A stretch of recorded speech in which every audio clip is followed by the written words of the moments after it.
Alexander Pushkin सुप्रसिद्ध Russian कथाकार यांची इस्पिकची राणी नावाची कथा. हिवाळ्यात अंधाऱ्या दिवसात जमून ते पत्ते खेळतात. देवा भगवंता तूच वाली, 50 वरून 100 गेली बोली. कोणी हरतात कोणी जिंकतात, त्याचा नीट हिशेब ठेवतात. हिवाळ्याच्या अंधाऱ्या दिवसात हाच एक उद्योग करतात. एकदा घोडदळाच्या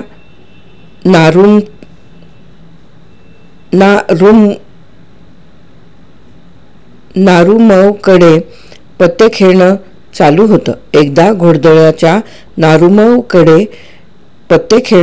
होतं. हिवाळ्यातली प्रदीर्घ रात्र कशी सरली ते कळलंच नाही. सगळे जेवायला बसले तेव्हा पहाटेचे 5 वाजले होते.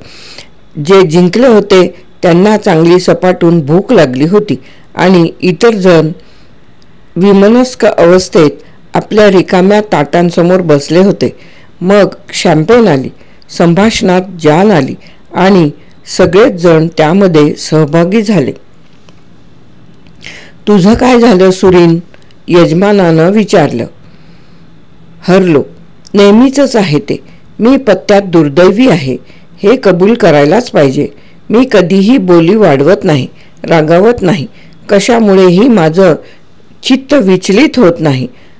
तरीही मी हरतोच. तुला कधी तसा मोह होत नाही? त्याच एका पत्त्यावरची बोली चढवाविषयी वाटत नाही? मला तुझ्या अविचल ठामपणाचं कौतुक वाटतं. गेरमानकडे बघा. इंजिनियर्स रेजिमेंटमधल्या एका तरुण ऑफिसरकडे अंगुली निर्देश करत पाहुण्यांपैकी एक जण म्हणाला, त्याने जन्मात कधी पत्त्याला हात लावला नाही की बोली केली नाही, तरीही 5 वाजेपर्यंत असा इथे आपल्याबरोबर बसलाय आणि आपला खेळ बघतोय. गेरमान म्हणाला, मला खेळाची खूप ओढ वाटते, पण आणखी काही मिळवण्याच्या आशेने हातात आहे ते गमावण्यासारखी माझी परिस्थिती नाही. गेरमान पडला जर्मन, तो हिशेबी असणारच, तोमस्कीने अभिप्राय दिला. आणि तो पुढे म्हणाला, जर आश्चर्यच वाटायचं असेल तर माझ्या आजीकडे, काउंटेस ॲन्ना फिदोतवानकडे बघा. काय? ह्या कोण? पाहुण्यांनी एकच गिल्ला केला. माझी आजी कशी काय पत्त्याचा जुगार खेळत नाही तेच मला समजत नाही. तोमस्की पुढे म्हणाला, 80 वर्षाची म्हातारी जुगार खेळत नाही यात आश्चर्य ते कसलं? नारुमोवने विचारलं. म्हणजे तुम्हाला तिच्याबद्दल काहीच माहिती दिसत नाही? हे मात्र खरंय.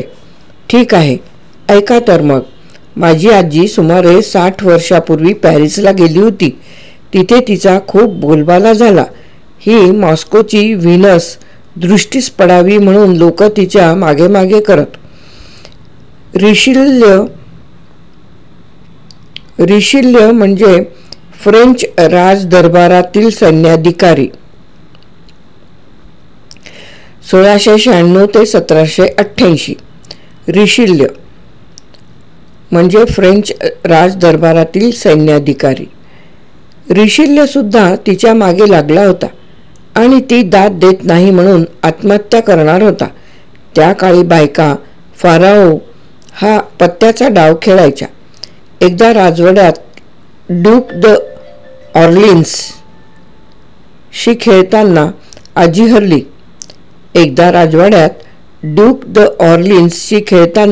हरली. बरीच मोठी रक्कम हरली. तिने शब्द दिला आणि घरी आली. घरी येऊन दरबारी पोशाख आणि मेकअप उतरवताना तिने आजोबांना त्याबद्दल सांगितलं आणि पैसे देऊन टाकायला फरमावलं. माझ्या माहितीप्रमाणे माझे आजोबा अगदी आजीच्या मुठीत होते. आगीला जितकं घाबरतात तितकं ते तिला घाबरायचे. पण एवढी मोठी रक्कम हरल्याचं ऐकून ते भडकले. त्यांनी हिशेब करून तिला दाखवून दिलं की गेल्या 6 महिन्यात त्यांनी जवळजवळ 5 लाख उधळले आहेत आणि मॉस्कोजवळ किंवा सारातोवमध्ये जशा त्यांच्या इस्टेटी आहेत तशा काही पॅरिसमध्ये नाहीत की ज्या विकून पैसे उभे करता येतील. त्यांनी पैसे द्यायला साफ नकार दिला. आपल्या रागाची खूण म्हणून आजीने त्यांना आपल्या खोलीतून हाकलून दिलं आणि ती एकटीच बिछाण्यावर पडली. दुसऱ्या दिवशी आपल्या घरगुती शिक्षेचा त्यांच्यावर असर झाला असेल या आशेने तिने त्यांना बोलावून आणायला नोकरांना फरमावले. पण आजोबा अजिबात बदले नाहीत. आयुष्यात प्रथमच तिच्यावर त्यांच्याशी भांडायची वेळ आली. त्यांना संकोच वाटावा यासाठी तिने मोठ्या गर्वाने देणी कशी वेगवेगळी असतात ते ऐकवलं. राजपुत्राला देणं देऊ लागणं वेगळं आणि एखाद्या घोडागाड्या बनवणाऱ्याचं देणं लागणं वेगळं. पण छे, आजोबा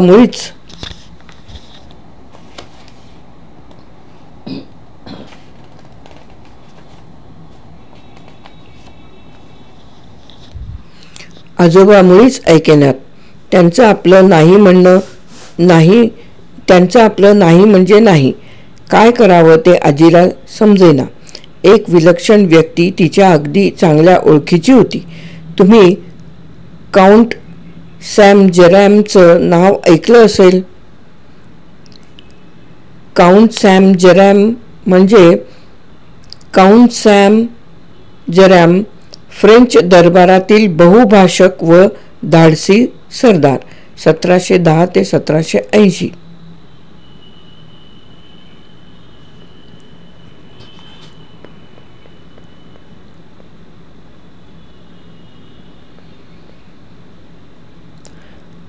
तर तुम्ही काउंट सॅम जेरॅमचं नाव ऐकलं असेल. त्याच्याबद्दल काय काय बोललं जातं. ते स्वतःला वॅन्डरिंग ज्यू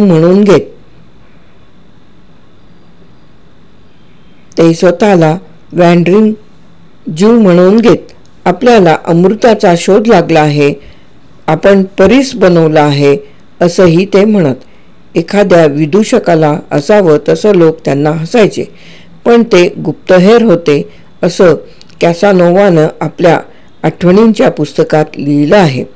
अशी ख्याती असून सुद्धा त्यांचा आविर्भाव आणि बाह्यरूप अतिशय सभ्य होतं आणि समाजात त्यांची सगळीकडे उठबस होती. माझ्या आजीला ते अजूनही खूप आवडतात आणि जर कोणी त्यांच्याबद्दल वेडंवाकडं बोललं तर तिला राग येतो. सॅम जेरॅमकडे पुष्कळ पैसा आहे हे आजीला माहीत होतं. तिने त्यांची मदत घ्यायचं ठरवलं.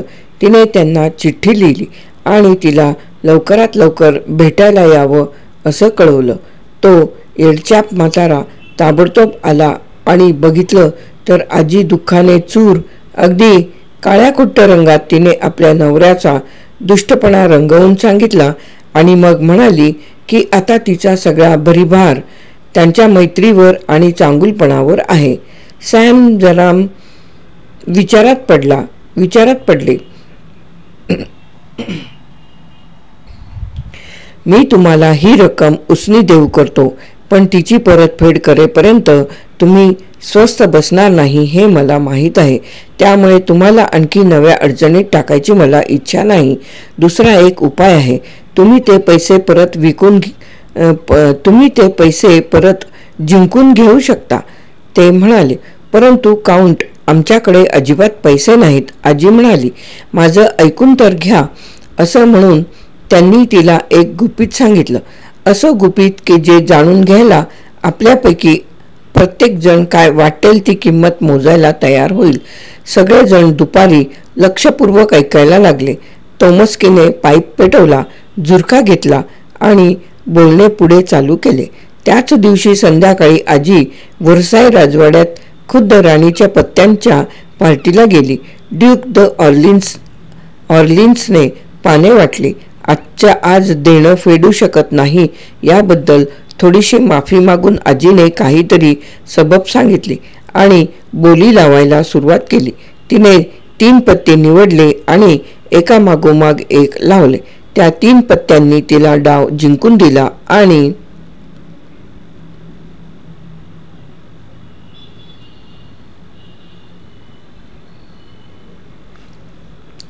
आणि आजीने गमावलेले सारे पैसे परत मिळवले. निव्वळ योगायोग. एक जण म्हणाला. दंतकथा आहे ही, गेरबानने अभिप्राय दिला. खुणेचे पत्ते असतील. तिसऱ्या कुणी विचारले. यापैकी काहीही नाही, तोमस्की शांतपणे उत्तरला. काय सांगतोस? तुझ्या आजीला एका पाठोपाठ एक 3 जिंकणारे पत्ते काढता येतात आणि आस्तागायत ही जादू तिच्याकडून शिकला नाहीस? नारुमव उद्गारला. चामारी, ते तितकं सोपं नाही ना, तोमस्की उत्तरला. माझे वडील धरून आजीला 4 मुलगे आणि 4ही पट्टीचे जुगारी. त्यांच्यापैकी एकालाही तिनं आपलं गुपित सांगितलं नाही. त्यांना आणि मला सुद्धा ते किती कामी आलं असतं, पण माझा काका काउंट इवान इलिचनी एक सांगितलं, आणि तेही गुप्ततेची अट घालून, की तो जो चाप्लिस्की होता ना, तोच जो लक्षावधी संपत्ती जुगारात उधळून दारिद्र्यात मेला, तो एकदा आपल्या तारुण्यात जुगारात खूप पैसे हरला. जवळजवळ 3 कोटी. मला वाटतं झोरींशी खेळताना हरला. तो अगदी हवालदिल झाला. तरुण लोकांच्या चुकांबद्दल अगदी कडवटपणा दाखवणाऱ्या माझ्या आजीला का कोण जाणे त्याची दया आली.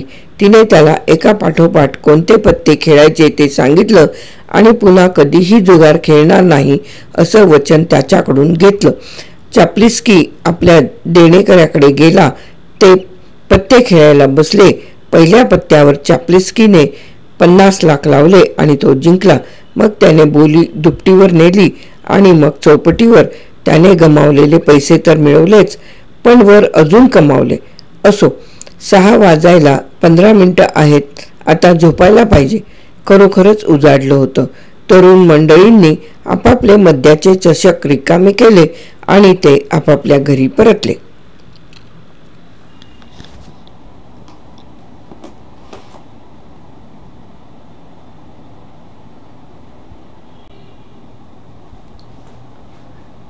फ्रेंच भावार्थ.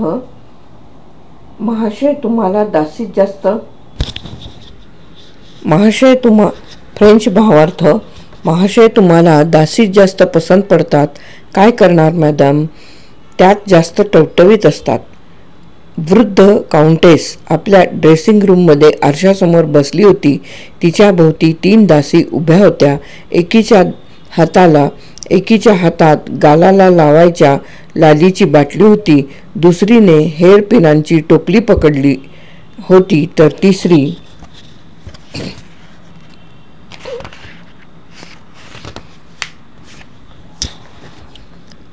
तिसरी एक रक्तवर्णी रिबीन लावलेली उंच टोपी धरून उभी होती. म्हातारीचं सौंदर्य ओसरून गेलेलाही खूप दिवस झाले होते, पण आपल्या तारुण्यातल्या सगळ्या सवयी तिने कायम ठेवल्या होत्या. 1770 साली त्या फॅशन्स अस्तित्वात होत्या.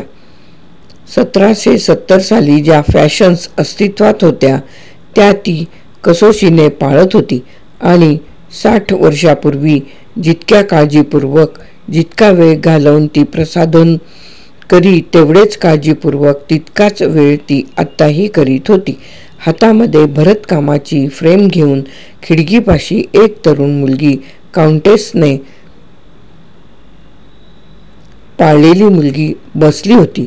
हॅलो ग्रा मामा बा जूर, माझी तुम्हाला एक विनंती आहे.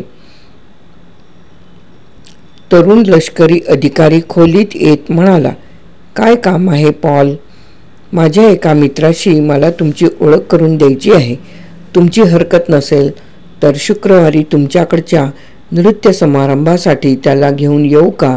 नृत्य समारंभालाच घेऊन ये आणि तिथेच त्याची ओळख करून दे. काल तू त्या अमुक अमुक यांच्याकडे आला होतास का? हो तर, खूप मजा आली. पहाटे 5 वाजेपर्यंत आम्ही नाचत होतो. एलेचं काया काय छान आहे. ईश, तिच्यात काय चांगलं आहे. तिची आजी प्रिन्सेस दारिया पित्रोवना काय सुरेख होती म्हणून सांगू. मला वाटतं आता तिचं पुष्कळ वय झालं असेल. नाही, दारिया पित्रोवनाचं वय कसलं? त्या वारल्या त्याला 7 वर्ष होऊन गेली. तोमस्कीने थोडंसं गोंधळून जाऊन उत्तर दिलं. खिडकीशी बसलेल्या तरुण मुलीने मानवर उचलली आणि तोमस्कीला खून केली. त्याला आठवलं की वृद्ध काउंटेसपासून तिच्या पिढीच्या लोकांचे मृत्यू लपवून ठेवत असत. त्याने जीभ चावली. परंतु काउंटेसने तिला नवीनच असलेली ही बातमी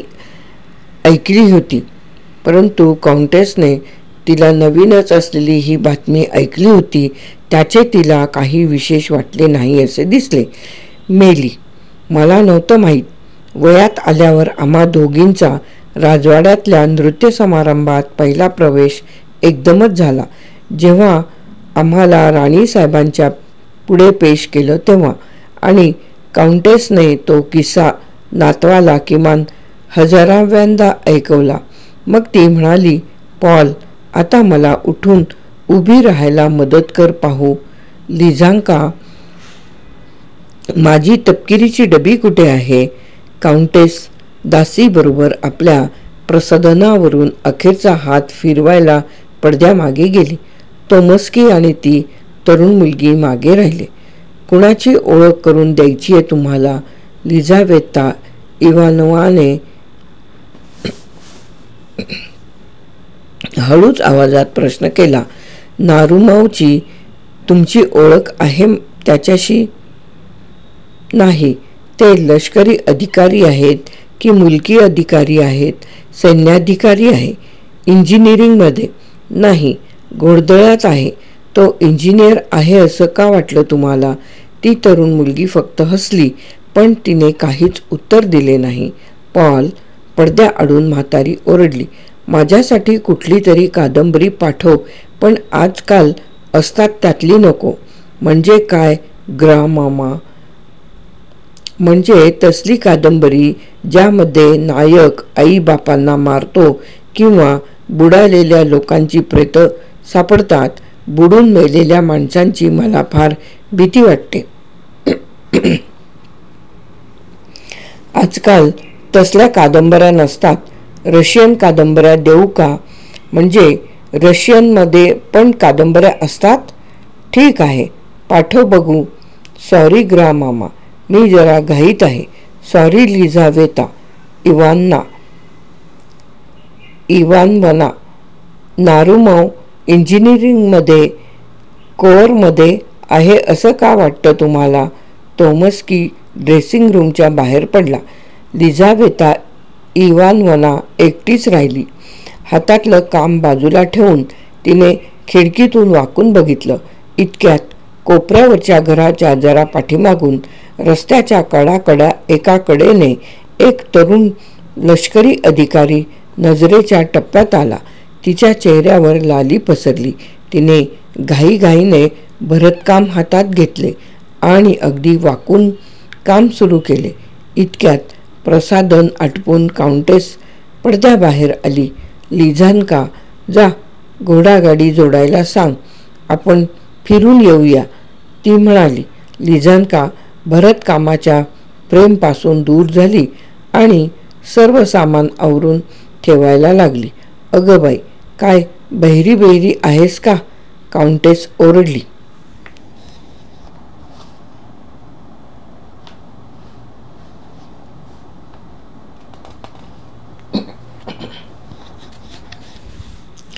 ताबडतोब घोडागाडी सांग.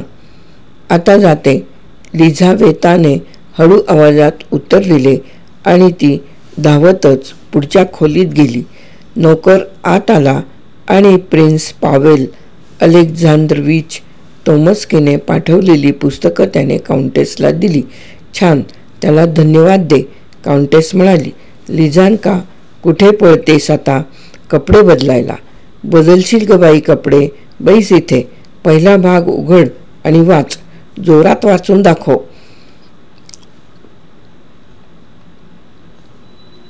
तरुण मुलीने पुस्तक घेतलं आणि काही ओळी वाचल्या.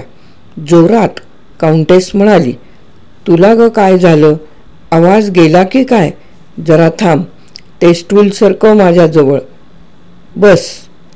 लिझावेता इवानोवाने आणखी 2 पाने वाचली. काउंटेस जांभळा द्यायला लागली. टाक ते पुस्तक, टाक ते पुस्तक. कसलं कंटाळवाणं पुस्तक आहे. परत करून टाकते. प्रिन्स पॉलला. आणि आभारी आहोत म्हणून सांग. आणि घोडागाडीचं काय झालं. घोडागाडी तयार आहे. रस्त्याकडे नजर टाकून लिझावेता इवानोवा म्हणाली. मग तू का तयार नाहीस अजून. काउंटेस म्हणाली. नेहमी वाट बघायला लावतेस. अगदी सहन करण्यापलीकडे आहे हे. लिझा आपल्या खोलीकडे पळाली. 2 मिनिटं झाली असतील नसतील तोच काउंटेसने जोरजोरात घंटा वाजवायला सुरुवात केली.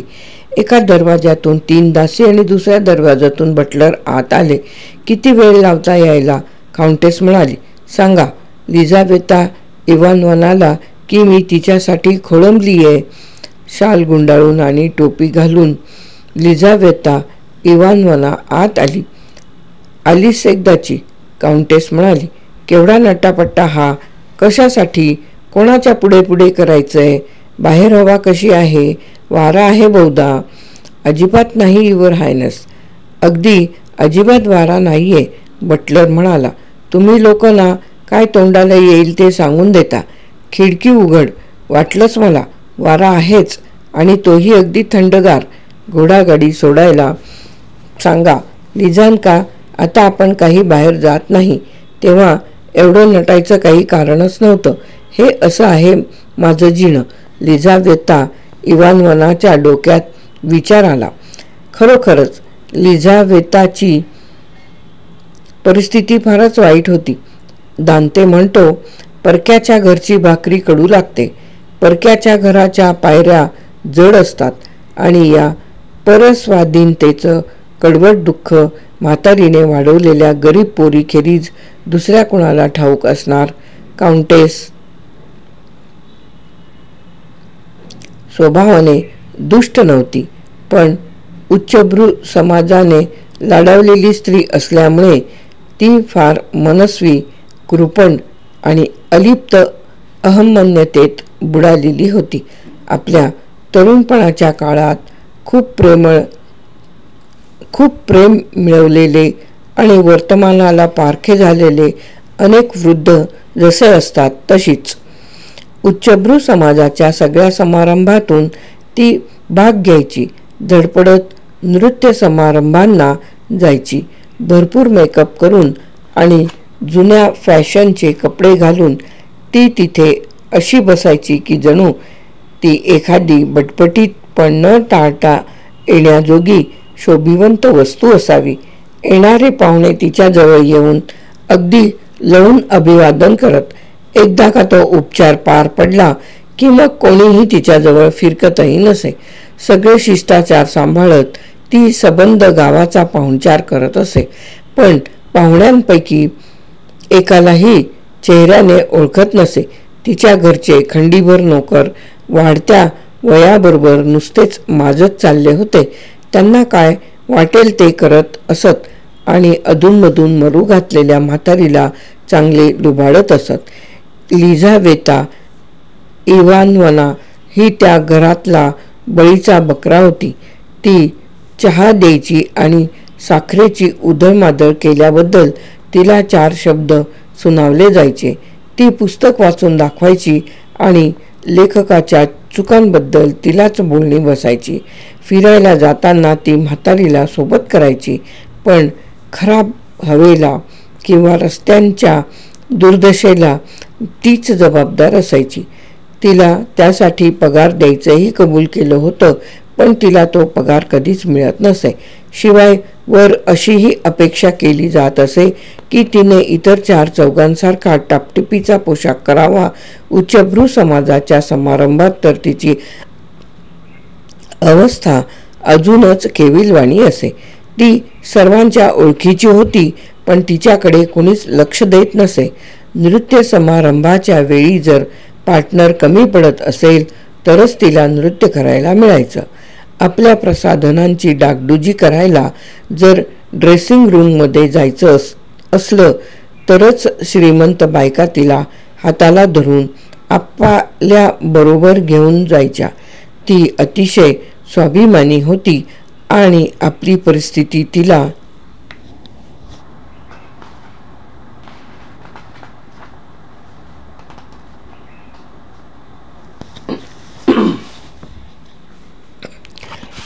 फारच टोचत असे.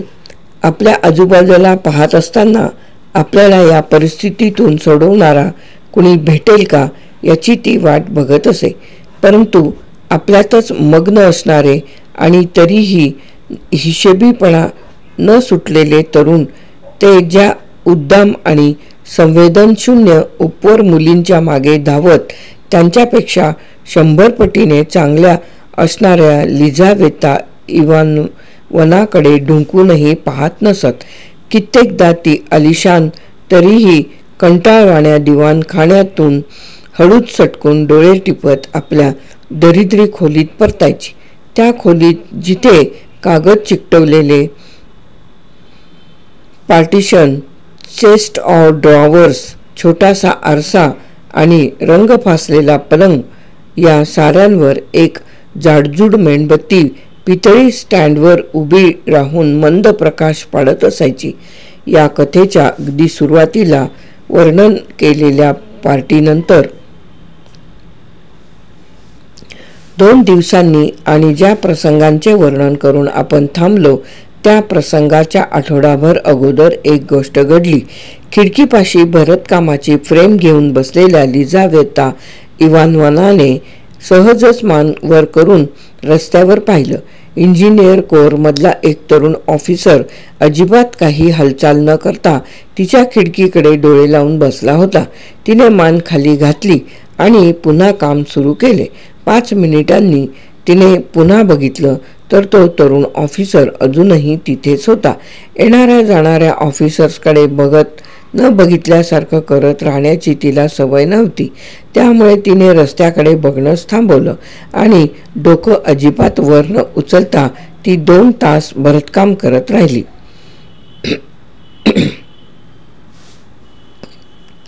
मग जेवण वाढलं म्हणून ती उठली आणि आपलं भरतकामाचं सामान आवरून ठेवायला लागली. तेव्हा तिची नजर अचानक रस्त्याकडे गेली. तोच ऑफिसर तिला पुन्हा दिसला. आता मात्र तिला हा प्रकार फार विचित्र वाटला. जेवण झाल्यानंतर ती थोड्याशा अस्वस्थतेनेच खिडकीकडे गेली, पण आता तिथं ऑफिसर नव्हता. ती त्याला विसरूनही गेली. त्यानंतर 2 दिवसांनी काउंटेस बरोबर फिरायला जाण्यासाठी घोडागाडीत बसताना तिला पुन्हा तो दिसला. आपल्या फर कोटाच्या कॉलरीत चेहरा लपवून तो अंगणाच्या अगदी जवळ उभा होता. त्याचे काळे डोळे टोपीच्या खालून चमकत होते.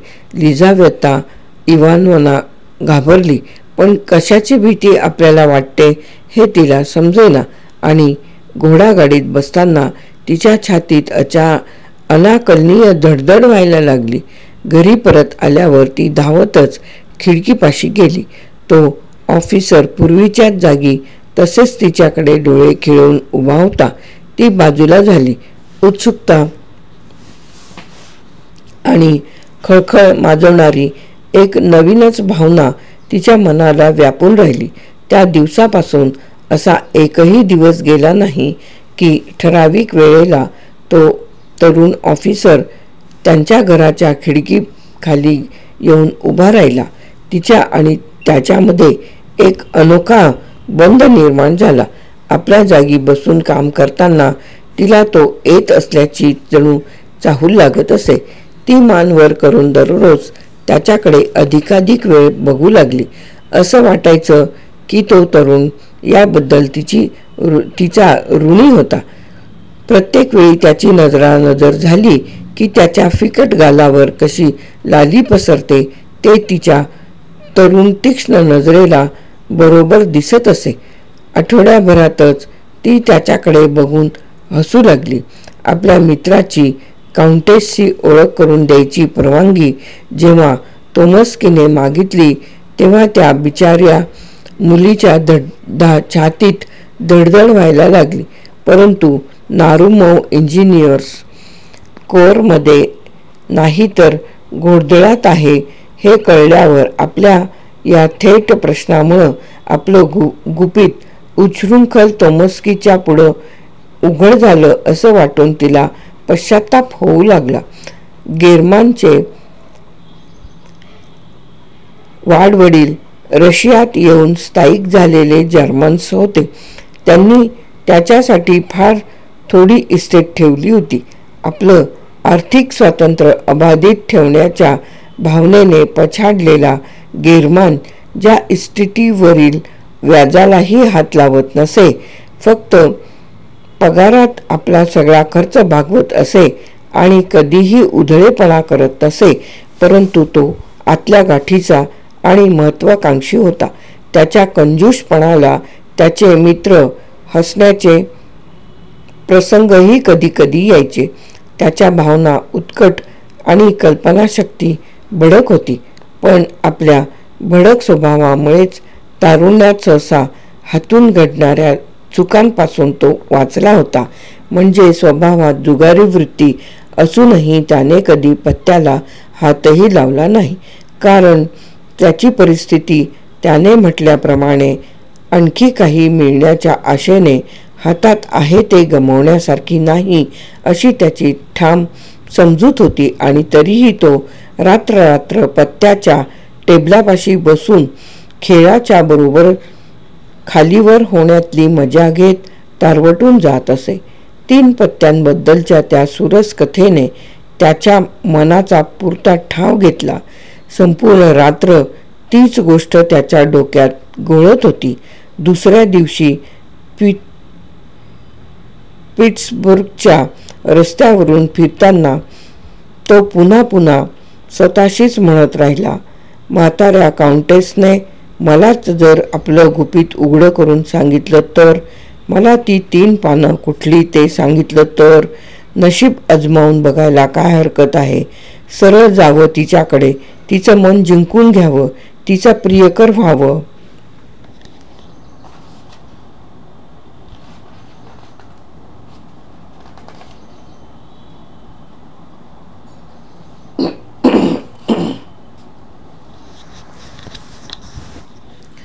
तिचा प्रियकर व्हावं लागल्यास हरकत नाही, पण या सगळ्या गोष्टींना वेळ लागतो.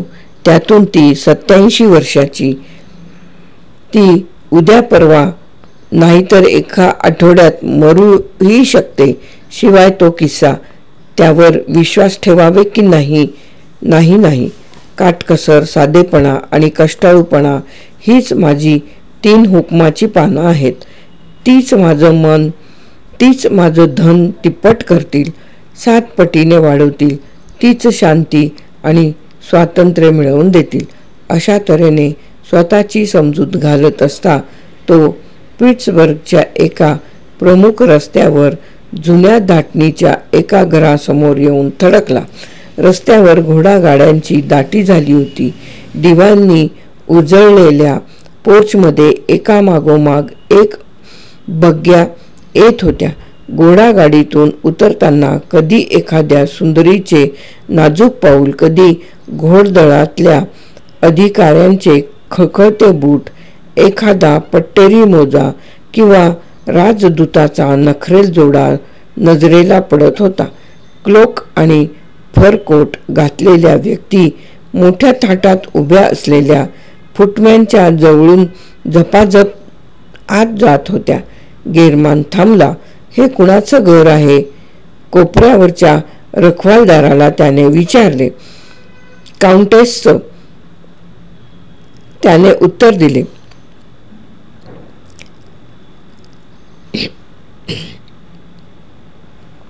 गेरमानच्या अंगाचा थरकाप झाला. तो विलक्षण किस्सा पुन्हा त्याच्या मनात पिंगा घालू लागला. त्या घराच्या मालकिणीबद्दल आणि तिच्या त्या अद्भुत शक्तीबद्दल विचार करत तो घरासमोर एरझाऱ्या घालू लागला. नंतर जेव्हा तो आपल्या साध्यासुध्या घरी परतला तेव्हा त्याला झोप येईना.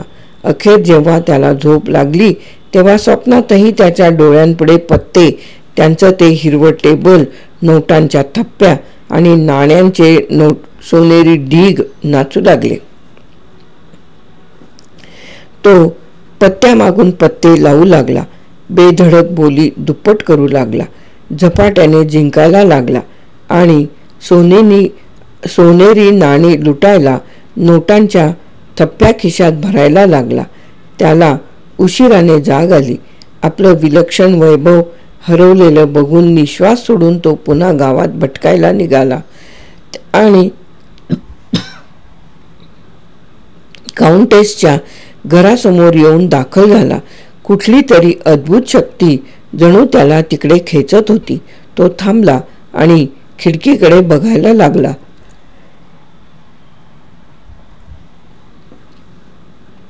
एका खिडकीत त्याला पुस्तकावर किंवा विणकामावर वाकलेलं काळसर डोकं दिसलं.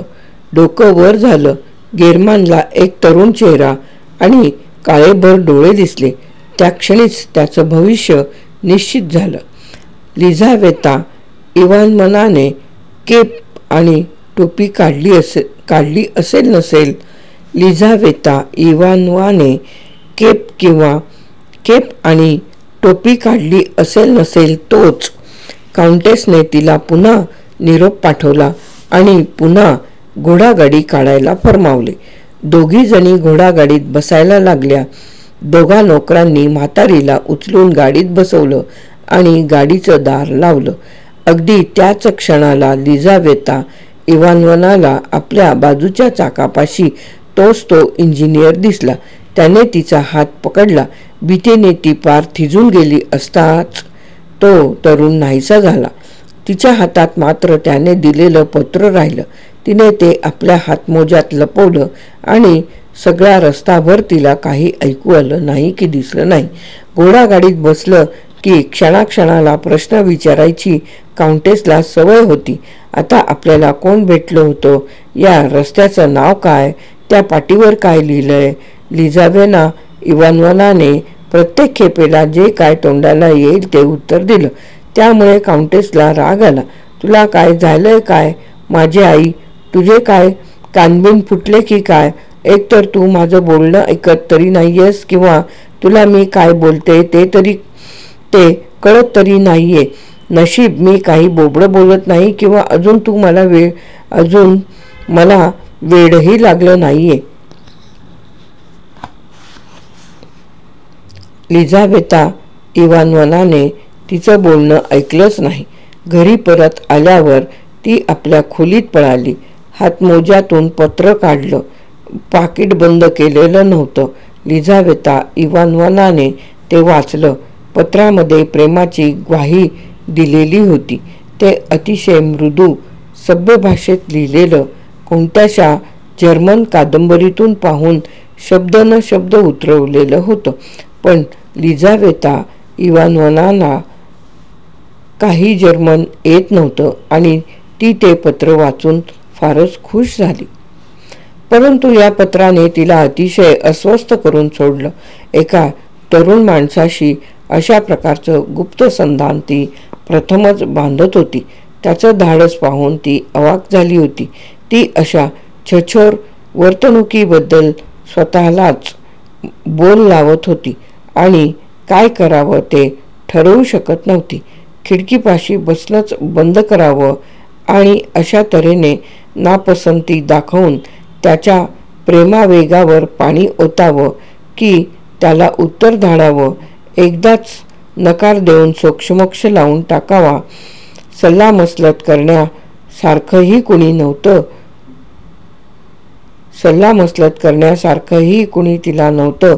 ना मैत्रिणी ना कोणी जिव्हाळ्याची पोक्त स्त्री. लिझावेता इवानोव्नाने उत्तर पाठवायचं ठरवलं. रायटिंग टेबलापाशी बसून तिने कागद आणि लेखणी घेतली. ती विचारात गढून गेली. तिने अनेकदा पत्राला सुरुवात केली आणि ते फाडून टाकलं. काही वेळेला आपले शब्द फारच गोडी गुलाबीचे तर काही वेळेला फारच निष्ठुर होत आहेत असं वाटायला लागलं. अखेरीस तिने 2-4 ओळी लिहिल्या.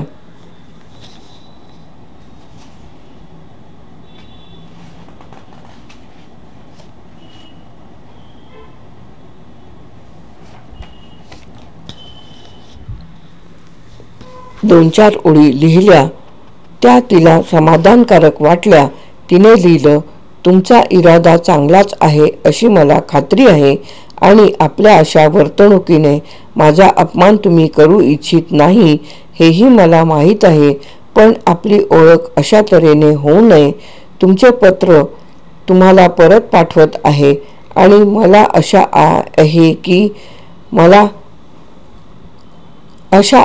आहे की भविष्यात अशा पद्धतीच्या मला नकोशा वाटणाऱ्या वर्तनाबद्दल तक्रार करायची वेळ येणार नाही. दुसऱ्या दिवशी गेरमानला येताना बघून लिझावेता इवानोव्ना भरतकामाच्या फ्रेमपासून उठून उभी राहिली. बाहेरच्या खोलीत येऊन तिने खिडकी उघडली आणि त्या तरुण सैन्याधिकाऱ्याच्या चपळाईवर भरोसा ठेवून आपली चिठ्ठी बाहेर रस्त्यावर टाकली. गेरमान पळतच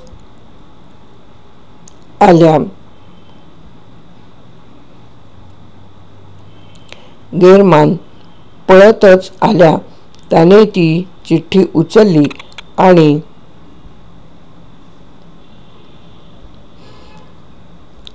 आणि जवळच्याच मिठाईच्या दुकानात तो शिरला. पत्राचे सील फोडताच त्याला आपले पत्र आणि लिझावेता इवानोव्नाचे उत्तर मिळाले. त्याला त्याचीच अपेक्षा होती. आपल्या चोरट्या गुपितात अगदी रममाण होऊन तो ताबडतोब घरी परतला. त्यानंतर 3 दिवसांनी शिंप्याच्या दुकानातून आलेल्या एका चाणाक्ष नजरेच्या तरुण पोरीने लिझावेता इवानोव्नाला एक चिठ्ठी आणून दिली.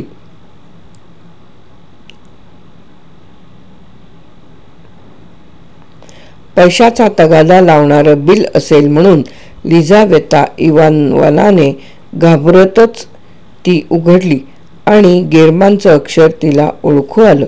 ती म्हणाली, अगं पोरी, तुझी काहीतरी चूक झालेली दिसते. हे माझं पत्र नाहीये. नाही, तुमचंच पत्र आहे ते. वाचून तरी बघा. आपलं चोरटं हसू न दाबता ती मुलगी म्हणाली. लिझावेता इवानोव्नाने चिठ्ठीवरून झरझर नजर फिरवली. गेरमाननं भेट घेण्याची इच्छा व्यक्त केली होती. शक्यच नाही. हे नक्कीच मला उद्देशून लिहिलेलं नाही, ती म्हणाली. पत्रातली अनपेक्षित मागणी आणि ती मागण्याची पद्धत दोन्हीमुळे ती धसकली. तिने पत्राचे बारीक बारीक तुकडे काढून टाकले. जर पत्र तुमचं नव्हतंच तर ते फाडून का टाकलं? ज्यानं ते दिलं त्यालाच मी ते परत केलं असतं, शिंप्याच्या दुकानातली पोरगी म्हणाली.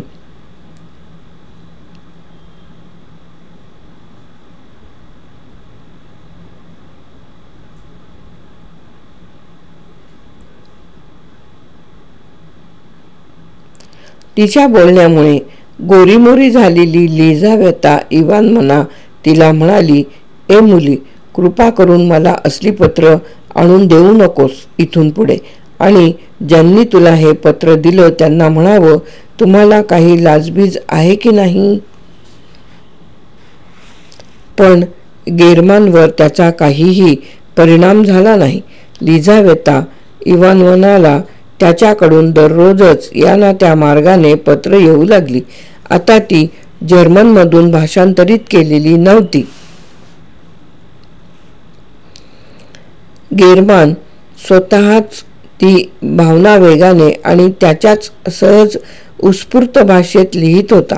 त्या पत्रातून त्याच्या इच्छेचा ठामपणा आणि त्याच्या कल्पनाशक्तीचा स्वैरपणा व्यक्त होत होता. ती पत्र परत करावी असं काही आता लिझावेता इवानोव्नाला वाटेना. ती त्यांच्यात गुंगून जाऊ लागली. त्यांना उत्तरं पाठवू लागली. सरत्या गटकेसरशी तिची पत्र अधिकाधिक मृदू, अधिकाधिक दीर्घ होऊ लागली. शेवटी एके दिवशी तिने त्याला खिडकीतून एक पत्र टाकलं. ते पुढील प्रमाणे होतं. आज दूतावासात नृत्य समारंभ आहे. काउंटेस त्याला जाणार आहे. मला एकांतात भेटण्याची तुम्हाला संधी आहे. काउंटेस गेली की लागलीच त्यांचे नोकरसुद्धा आपापल्या खोल्यांतून जातात. दरवाजापाशी फक्त दरवा नसेल, पण तोही पुष्कळदा आपल्या खोलीत निघून जातो. 11:30च्या सुमारास सरळ जिन्याकडे या. जर पुढच्या दिवाणखान्यात कोणी असेल तर काउंटेस घरी आहे का असं विचारा. तुम्हाला सांगतील नाही तर मग काही उपाय नाही. तुम्हाला परत फिरावं लागेल, पण बहुतेक तुम्हाला कोणीच भेटणार नाही. सगळ्या मोलकरणी आपल्या खोलीत बसून असतात. दिवाणखान्यातून डावीकडे वळायचं आणि अगदी सरळ काउंटेसच्या शयनगृहापर्यंत यायचं. शयनगृहात पार्टिशनच्या मागे 2 दरवाजे आहेत. त्यातला एक अभ्यासिकेत उघडतो. काउंटेस तिकडे कधीच जात नाही. डावीकडचा दरवाजा कॉरिडॉरमध्ये उघडतो. तिथूनच एक गोल जिना वर जातो. त्या जिन्यावरून सरळ माझ्या खोलीत येता येतो. दबा धरून बसलेल्या वाघासारखा गेरमान ठरलेल्या वेळेची वाट पाहत होता. रात्री 10 वाजताच तो काउंटेसच्या घरासमोर येऊन उभा होता. हवा अतिशय खराब होती. वारा जोरात वाहत होता. ओलसर हिमाचे पुंजके पडत होते. रस्त्यावरच्या बत्त्या अंधुक दिसत होत्या. रस्त्यावर शुकशुकाट होता. अधूनमधून मरतुकडं घोडं असलेला एखादा टांगा सवारी मिळण्याच्या आशेने रखडत जात होता. अंगामध्ये ओव्हरकोट न घालता गेरमान उभा होता, परंतु त्याला वारा झोंबत नव्हता की हिमाची शुद्ध नव्हती. अखेरीस काउंटेसची घोडागाडी जोडली गेली. गेरमानने पाहिलं की उंची फरकोटात लपेटलेल्या पाठीत वाकलेल्या काउंटेसला 2 नोकरांनी हाताला आधार देऊन आणलं. तिच्या पाठोपाठ पातळ कापडी कोट घातलेली आणि केसात ताजी फुलं माळलेली तिची आश्रित मुलगी सुद्धा त्याच्या नजरेपुढून सरकली. दारं धाडदिशी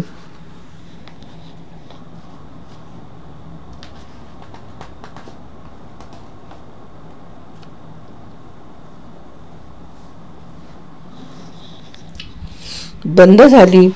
कोरड्या भुसभुशीत बर्फातून घोडागाडी कशी बशीच निघाली. दरवानाने पुढचा दरवाजा लोटून घेतला. खिडक्या अंधारात बुडाल्या. शांत झालेल्या घराच्या आजूबाजूला गेरमान एरझाऱ्या घालू लागला. तो बत्तीपाशी गेला व त्याने घड्याळात पाहिले. 11:20 झाली होती. तो बत्तीपाशीच घड्याळाच्या काट्याकडे बघत उरलेली मिनिटं संपण्याची वाट पाहत उभा राहिला. बरोबर 11:30 वाजता गेरमान काउंटेसच्या अंगणात आला आणि दिव्यांनी उजळलेल्या ओसरीच्या पायऱ्या चढून गेला. दरवान जागेवर नव्हताच. गेरमान पळतच जिना चढून वर गेला. पुढच्या दिवाणखान्याचा दरवाजा ढकलून आत गेल्यावर दिव्याच्या खाली जुन्या पुराण्या कोचात झोपी गेलेला नोकर त्याच्या दृष्टीस पडला. पावलांचा आवाज न करता संथपणे गेरमान त्याच्या जवळून चालत गेला. त्यानंतरचं दालन आणि पाहुण्यांची खोली अंधारातच होती. पुढच्या दिवाणखान्यातला दिवाच त्यांनाही जेमतेम उजेड देत होता. गेरमान शयनगृहात आला. जुन्या पुराण्या देवाच्या तसबिरींनी भरलेल्या कोनाड्यात सोनेरी दिवली पाजळत होती. चिनी वॉलपेपर चिकटवलेल्या भिंतीजवळ रंग उडालेले सोनेरी कोच आणि आराम खुर्च्या नीट लावून ठेवलेले होते. कव्हर विरलेल्या कोचांवर गुबगुबीत उशा पडल्या होत्या. भिंतीवर मदाम लेब्रननी पॅरिसमध्ये काढलेली 2 पोर्ट्रेट्स होती. त्यातल्या एकात एक 40शीचा गुलाबी पुरुष हिरवा ओव्हरकोट घालून छातीवर चांदणी लटकवून उभा होता, तर दुसऱ्यात सरळ नाकाची एक सुंदर तरुणी कानावरून केस मागे वळवून त्यांना पावडर लावून त्यामध्ये गुलाबाचं फूल गुंफून उभी होती. ठिकठिकाणी चिनी मातीच्या गवळणी, लेरॉयने कुशलतेने बनवलेली घड्याळं, शोभिवंत पेट्या, भोवरे, पंखे आणि गेल्या शतकाच्या अखेरीस बायकांना रिझवण्यासाठी बनवलेली हर तऱ्हेची खेळणी पडली होती. तसंच मॅंगोल्फियर बंधूंनी बनवलेल्या एअर बलूनची प्रतिकृती आणि उपचारासाठी वापरण्यात येणारे मेस्मेरचं लोहचुंबकही कोपऱ्यात पडले होते. गेरमान पार्टिशनच्या पलीकडे गेला. तिथे एक लहानसा लोखंडी पलंग होता. अभ्यासिकेत उघडणारं दार डावीकडे होतं तर डावीकडे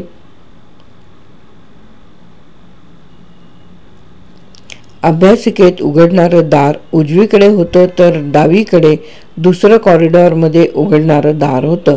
गेरमानने ते दार उघडलं. गरीब बिचाऱ्या आश्रित मुलीच्या खोलीकडे जाणारा अरुंद गोल जिना त्याला दिसला, पण तो परत फिरला आणि अभ्यासिकेत शिरला. वेळ अगदी हळूहळू सरकत होता. सर्वत्र शांतता होती. पाहुण्यांच्या खोलीतून बाराचे टोले पडलेले ऐकू आले. त्यानंतर एका पाठोपाठ एक सगळ्याच खोल्यांतून बाराचे टोले निनादले. पेटलेल्या शेकोटीवर रेलून गेरमान उभा होता. तो अगदी शांत होता.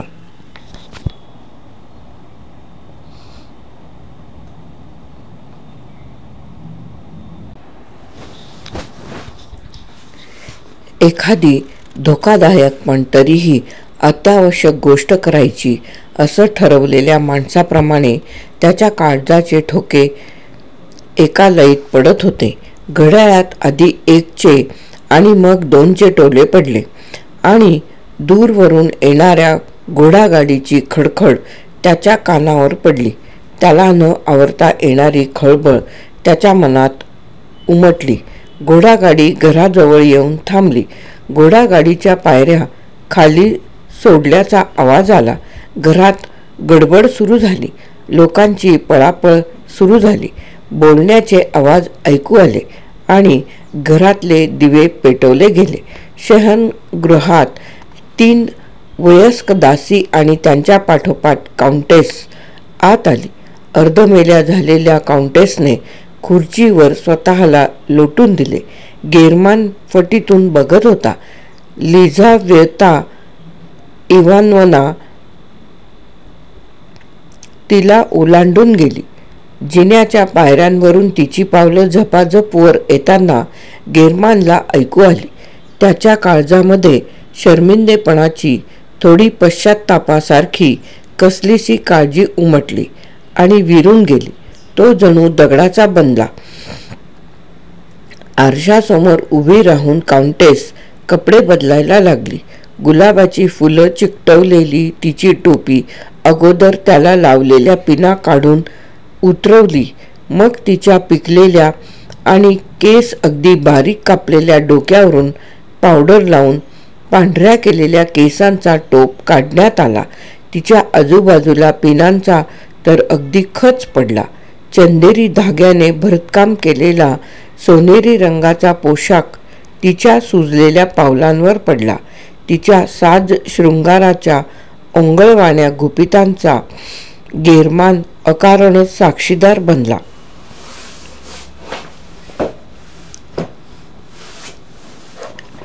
अखेरीस काउंटेस झोपताना घालायच्या सैल झग्यात आणि टोपीमध्ये उभी राहिली. तिच्या वयाला जास्त अनुरूप असणाऱ्या या पोशाखात ती जरा कमी भीषण, कमी कुरूप दिसत होती. सर्वच वृद्धांना असणारा निद्रानाशाचा त्रास काउंटेसलाही होता. ती कपडे बदलून झाल्यावर ती खिडकीपाशी एका उंच पाठीच्या खुर्चीत बसली आणि दासींना तिने पाठवून दिले. त्या मेणबत्त्या घेऊन निघून गेल्या. खोलीत पुन्हा फक्त दिवलीचाच उजेड राहिला. चेहरा पिवळा पडलेली काउंटेस आपल्या लोंबणाऱ्या ओठांची काहीतरी हालचाल करत एकदा डावीकडे एकदा उजवीकडे झुलत होती. तिच्या अंधुक नजरेत कोणत्याही विचाराचा, भावनेचा पूर्ण अभाव होता. तिच्याकडे बघून असं वाटत होतं की या म्हातारीचं झुलणं हे वेदनेमुळे नाही तर तिच्यामध्ये लपवलेल्या कोणत्याशा यंत्रामुळे होत असावं. अचानक तो निर्जीव चेहरा ओळखता येणार नाही इतका बदलला. ओठ हालचाल करायचे थांबले. डोळे चमकले. काउंटेस समोर एक अनोळखी पुरुष उभा होता.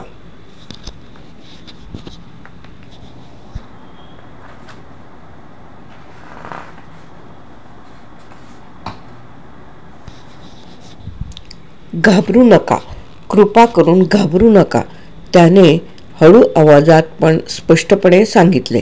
मला तुम्हाला त्रास देण्याची इच्छा नाही. फक्त एक दया करा. तुम्ही माझ्यावर असं तुम्हाला विनवायला मी आलोय. अजिबात न बोलता म्हातारी त्याच्याकडे बघत राहिली. असं वाटत होतं की तिने त्याचं बोलणं ऐकलंच नाही. गेरमानला वाटलं की ती कानाने अधू आहे, म्हणून अगदी तिच्या कानापाशी वाकून त्याने पुन्हा तेच शब्द उच्चारले. पण म्हातारी तरीही तशीच गप्प राहिली. तुम्ही माझ्या आयुष्यात आनंद निर्माण करू शकता आणि त्यासाठी तुम्हाला काहीच तोशीस पडणार नाही. तो पुढे बोलत राहिला. एका पाठोपाठ पडणारे 3 पत्ते तुम्ही ओळखू शकता हे मला माहीत आहे. गेरमान थांबला. आपल्याकडून काय हवं आहे हे जणू काउंटेसला समजलं. उत्तर देण्यासाठी जणू ती शब्द शोधायला लागली. ती सगळी मस्करी होती. अखेरीस ती म्हणाली, हवं तर शपथेवर सांगते, ती सगळी मस्करी होती. थट्टाबिट्टा काही नाही. चापलिस्की आठवतो का तुम्हाला? त्याला तुम्ही हरलेले पैसे जिंकून घ्यायला मदत केली होती. गेरमान रागाने म्हणाला. काउंटेसला बहुतेक लाज वाटली. तिच्या चेहऱ्यावर तिच्या मनातल्या खळबळीचे प्रतिबिंब उमटले. परंतु लगेचच ती तिच्या पूर्वीच्या निर्विकार अवस्थेत गेली. ती हमखास यश देणारी 3 पानं तुम्ही मला सांगू शकाल का? गेरमान आपलंच पुढे दामटत म्हणाला.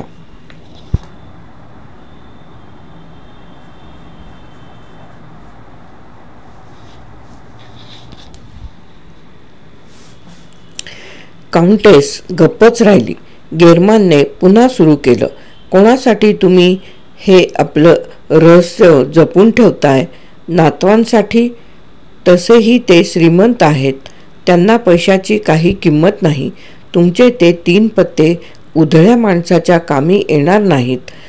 ज्या कुणाला वडिलांकडून वारशाने मिळालेलं धन राखता येत नाही तो तसाही दारिद्र्यात मरतो. ज्या कुणाला वडिलांकडून वारशाने मिळालेलं धन राखता येत नाही तो तसाही दारिद्र्यात मरतो. त्याला कितीही सैतानी युक्त्या माहीत असल्या तरी मी काही उधळं नाही. मला पैशाची किंमत ठाऊक आहे. तुमचे 3 पत्ते माझ्या हाती काही वाया जाणार नाहीत. सांगा तर मग. चला. तो थांबला आणि धडधडत्या अंतकरणाने काउंटेसच्या उत्तराची वाट पाहू लागला. काउंटेस गप्पच राहिली. गेरमानने गुडघे टेकले. तो म्हणाला, कधी काळी जर तुमच्या हृदयाला प्रेमाची भावना स्पर्शून गेली असेल जर त्या आनंदाची तुम्हाला आठवण असेल, आपल्या नवजात मुलाचं रडणं ऐकून जर तुमच्या ओठावर हसू फुललं असेल, जर कधी काळी तुमच्या काळजात माणूस पण वसलं असेल, तर तुम्हाला भार्येच्या, प्रेयसीच्या, मातेच्या भावनांची या जगात जे जे काही पवित्र असेल त्याची आण माझ्या विनंतीचा अव्हेर करू नका. या जगात जे जे काही पवित्र असेल त्याची आण माझ्या विनंतीचा अव्हेर करू नका.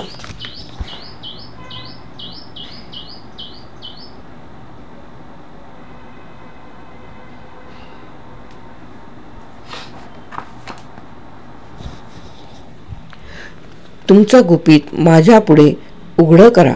तुम्हाला त्यात काय नुकसान आहे? कदाचित ते तुम्ही केलेल्या कोणत्या तरी भयानक पापाशी जुडलेलं असेल. त्यामुळे समाधान कायमचं ढळत असेल. सैतानाशी करारही असेल. ते सगळं पाप मी आपल्या शिरावर घ्यायला तयार आहे. तुमचं गुपित मला सांगा. विचार करा. माझा आनंद तुमच्या हातात आहे. केवळ मीच नाही तर माझी मुलं, नातवंड, पणतवंड सर्वजण तुम्हाला दुवा देतील. तुमची आठवण पवित्र म्हणून जपतील. म्हातारीने एका शब्दानेही उत्तर दिले नाही. गेरमान उठून उभा राहिला. दात ओठ खाऊन म्हणाला, थेरडी चेटकीन, कसं उत्तर देत नाहीस ते बघतोच आता. असं बोलून त्याने खिशातून पिस्तूल काढले. पिस्तूल बघितल्यावर म्हातारीच्या चेहऱ्यावर पुन्हा खळबळ उमटली. तिने डोकं हलवलं. जणू पिस्तुलाची गोळी अडवायला हात वर उचलला. मग ती खुर्चीच्या पाठीवर रेलली आणि हालचाल न करता पडून राहिली. लहान मुलासारखं वागू नका, तिचा हात पकडून गेरमानने विचारले. अखेरचं विचारतो, तुमचे ते 3 पत्ते मला सांगणार की नाही? हो, असं काउंटेसने उत्तर दिलं नाही. ती मेली आहे हे गेरमानच्या लक्षात आलं. लिझावेता इवानोव्ना आपल्या खोलीत बसली होती. अंगावरचा नृत्य समारंभाचा पोशाख न उतरवता ती बसून विचारात गढून गेली होती. घरी आल्यावर अनिच्छेने तिची कामं करणाऱ्या तिच्या मोलकरणीला आपणच आपले कपडे बदलू असं सांगून तिने घाईघाईने परतवून लावले होते. गेरमान आपल्या खोलीत असेल या अपेक्षेने आणि तो तिथे असू नये अशी मनोमन इच्छा करत ती आपल्या खोलीत शिरली. पहिल्या दृष्टिक्षेपातच तिने तो तिथे नाही याची खातरजमा करून घेतली आणि त्यांच्या भेटीत अशा तऱ्हेने अडथळा आणणाऱ्या दैवाचे मनोमन आभार मानले. कपडेही न बदलता ती बसली आणि इतक्या थोड्या अवधीत इथपर्यंत येऊन पोहोचलेल्या सगळ्या घटनांबद्दल ती विचार करायला लागली. खिडकीजवळ तिने तो तरुण उभा राहिलेला पाहिला. त्या गोष्टीला जेमतेम 3 आठवडे झाले होते आणि इतक्यात तिने त्याला चिठ्ठ्या चपाट्या पाठवायला सुरुवात केली होती आणि तिच्याबरोबर रात्री एकांतात भेट घेण्यापर्यंत त्याची मजल गेली होती. तिला त्याचे नाव माहीत होते, कारण काही चिठ्ठ्यांवर त्याची सही होती. ती त्याच्याशी कधी बोललीही नव्हती की तिने त्याचा आवाजही ऐकला नव्हता. ती त्याच्याशी कधी बोललीही नव्हती की तिने त्याचा आवाजही ऐकला नव्हता. अगदी या क्षणापर्यंत किती विचित्र गोष्ट ही, त्याच दिवशी संध्याकाळी नृत्य समारंभात तोमस्कीने लिझावेता इवानोव्नाला माझुरका नृत्य करायला बोलावले होते. ते सुद्धा नेहमी त्याच्याशी लाडेलाडे वागणारी तरुण प्रिन्सेस पॉलिन आज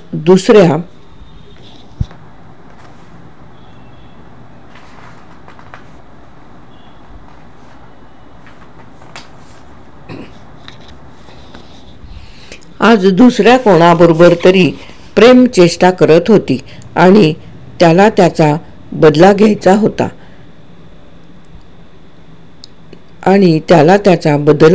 होता. आपल्याला काहीच वाटलं नाही हे दाखवायचं होतं म्हणून. न संपणारा माझुरका नाचताना तो सतत लिझावेता इवानोव्नाला इंजिनिअरिंग कोअरमधल्या अधिकाऱ्यांबद्दल आस्था वाटते म्हणून चिडवत होता. तिला कल्पनाही करता येणार नाही अशा साऱ्या गोष्टी तिला माहितेत असं म्हणत होता. त्याचे काही वाग्बाण इतके अचूक निशाणा साधत होते की आपलं गुपित त्याला कळलंय की काय असं लिझावेता इवानोव्नाला बरेचदा वाटून गेले. हे सगळं तुम्हाला कोणाकडून कळलं? तिने हसून विचारले. तुमच्याशी चांगला परिचय असलेल्या एका मित्राकडून. अगदी खास माणूस आहे तो, तोमस्की उत्तरला. हा कोण खास माणूस? त्याचं नाव गेरमान.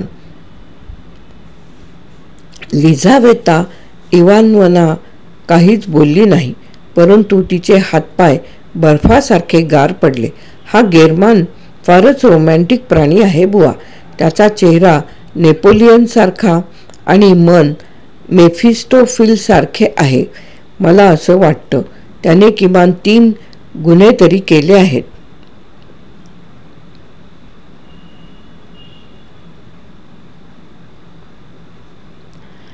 मेफिस्टोफिल हे ग्योथे लिखित फाउस्ट या जर्मन काव्यातील सैतानाचा अवतार. मेफिस्टोफेल म्हणजे ग्योथे लिखित फाउस्ट या जर्मन काव्यातील सैतानाचा अवतार.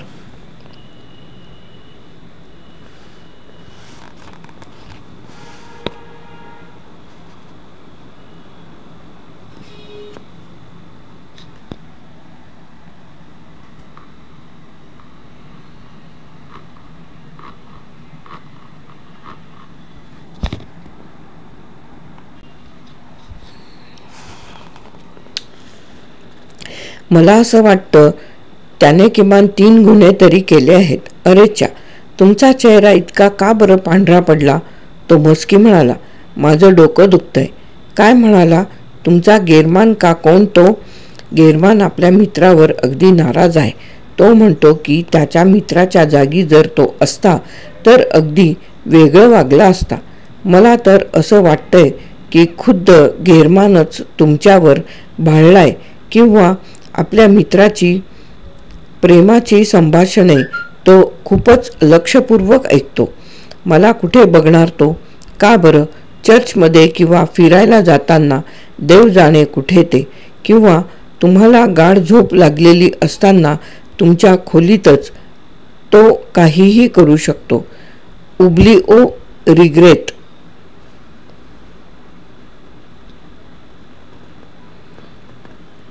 उब्लिओ रिग्रेट वॉल्ट्झ नृत्यातील जोडीदार निवडण्यासाठी असणारा एक उखाणा घालण्याचा प्रकार. उब्लिओ रिग्रेट म्हणजे वॉल्ट्झ नृत्यातील जोडीदार निवडण्यासाठी असणारा एक उखाणा घालण्याचा प्रकार. असे उब्लिओ रिग्रेट असे विचारत आलेल्या 3 जणींमुळे त्यांचं संभाषण खंड पावलं. लिझावेता इवानोव्नाला एव्हाना ते संभाषण फारच रंगतदार वाटू लागलं होतं. तोमस्कीने निवडलेली स्त्री नेमकी प्रिन्सेसच निघाली. त्याची समजूत काढण्यात तिने यश मिळवलं. नृत्यगृहाची एक गिरकी संपवून गुन्हा आपल्या टेबलापाशी येईपर्यंत त्यांच्यात समझोता झालाही होता.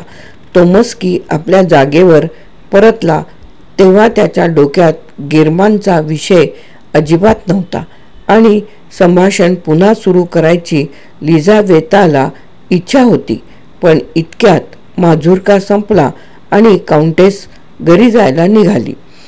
तोमस्कीचं बोलणं म्हणजे माझुरका नृत्याच्या वेळी केलेली थोडीशी चावट बडबड या पलीकडे काहीही नसलं तरी त्या संवेदनशील तरुणीच्या मनावर त्याचा खोल परिणाम झाला. तोमस्कीने रेखाटलेलं चित्र तिच्या कल्पनाशक्तीने रंगवलेल्या चित्राशी मिळतं जुळतं होतं आणि आजकालच्या कादंबऱ्यात पुन्हा पुन्हा रेखाटल्यामुळे गुळगुळीत झालेल्या या चित्राने तिला एकाच वेळी घाबरवलं आणि ओढही लावली. आपल्या मोकळ्या हातांची घडी घालून डोक्यात माळलेली फुलं न काढता मान खाली घालून ती बसून राहिली. अचानक दार उघडलं आणि गेरमान आत आला. तिचा थरकाप उडाला. कुठे होता तुम्ही? ती घाबरून कुजबुजली. म्हाताऱ्या काउंटेसच्या शयनगृहात. गेरमान उत्तरला. मी तिथूनच येतो आहे. काउंटेस मेली आहे. अरे देवा, काय बोलता आहात तुम्ही हे? आणि बहुधा मीच तिच्या मृत्यूला कारणीभूत झालो आहे, तो पुढे म्हणाला. लिझावेता इवानोव्नाने त्याच्याकडे पाहिलं आणि तोमस्कीचे शब्द तिच्या मनात उमटले. या माणसाने किमान 3 गुन्हे तरी केले आहेत. गेरमान तिच्या समोर खिडकीच्या कट्ट्यावर बसला आणि त्यानं सारं काही सांगून टाकलं. लिझावेता इवानोव्नानं सारं काही भीतीने ऐकून घेतलं. ती सगळी उत्कट पत्र, या आग्रहाच्या मागण्या, तो सततचा पाठलाग, हे प्रेम नव्हतं तर त्याचं मन धाव घेत होतं फक्त पैशाकडे. त्याच्या इच्छा पुरवून त्याला सुखी करणं तिला शक्य नव्हतं. ती बिचारी यामध्ये फक्त एका विश्वासघातक्याची मदतनीस अजाणताच बनली होती, तेही तिच्याच उपकारकर्तीच्या हत्येची.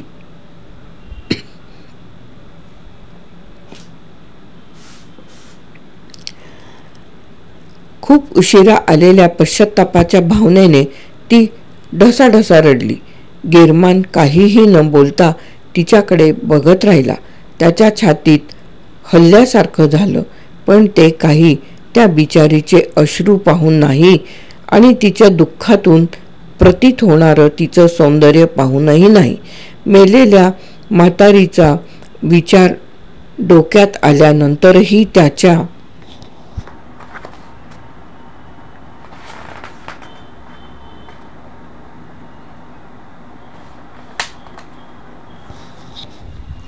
त्याच्या मनाला पश्चात्ताप शिवला नाही. एकाच गोष्टीची त्याला खंत वाटली. त्याला श्रीमंत करू शकणारं गुपित आता कायमचंच हरवलं होतं. तुम्ही राक्षस आहात. अखेरीस लिझावेता इवानोव्ना म्हणाली. मला काही त्यांना मारायचं नव्हतं. माझं पिस्तूलही रिकामं होतं. गेरमान उत्तरादाखल म्हणाला. ते दोघेही गप्प राहिले. सकाळ झाली. जळून संपत आलेली मेणबत्ती लिझावेता इवानोव्नाने विझवली. अंधुक प्रकाशाने तिची खोली उजळली. रडून रडून सुजलेले डोळे तिने पुसले आणि गेरमानकडे बघितलं. तो खिडकीच्या कट्ट्यावर हात एकमेकांमध्ये गुंफून कपाळाला आठ्या घालून बसला होता. अशा स्थितीत त्याला बघून खरोखरच नेपोलियनचं पोर्ट्रेट आठवत होतं.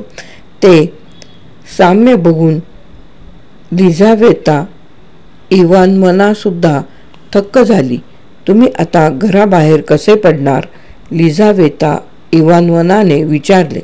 तुम्हाला गुप्त जिन्याने बाहेर पाठवायचं मी ठरवलं होतं, पण त्यासाठी त्यांच्या शयनगृहातून जावं लागेल आणि मला भीती वाटते. गुप्त जिना कसा सापडवायचा ते मला सांगा. माझा मी जाईन. लिझावेता इवानोव्ना उठून उभी राहिली. चेस्ट ऑफ ड्रॉवर्समधून तिने किल्ली काढून गेरमानला दिली आणि कसं जायचं ते सविस्तर सांगितले. गेरमानने तिचा निर्जीव थंडगार हात दाबला. तिच्या झुकलेल्या मस्तकाचं चुंबन घेतलं आणि तो बाहेर पडला. गोल जिन्याने खाली उतरून तो पुन्हा काउंटेसच्या शयनगृहात आला. मेलेली म्हातारी दगडासारखी थिजून बसली होती.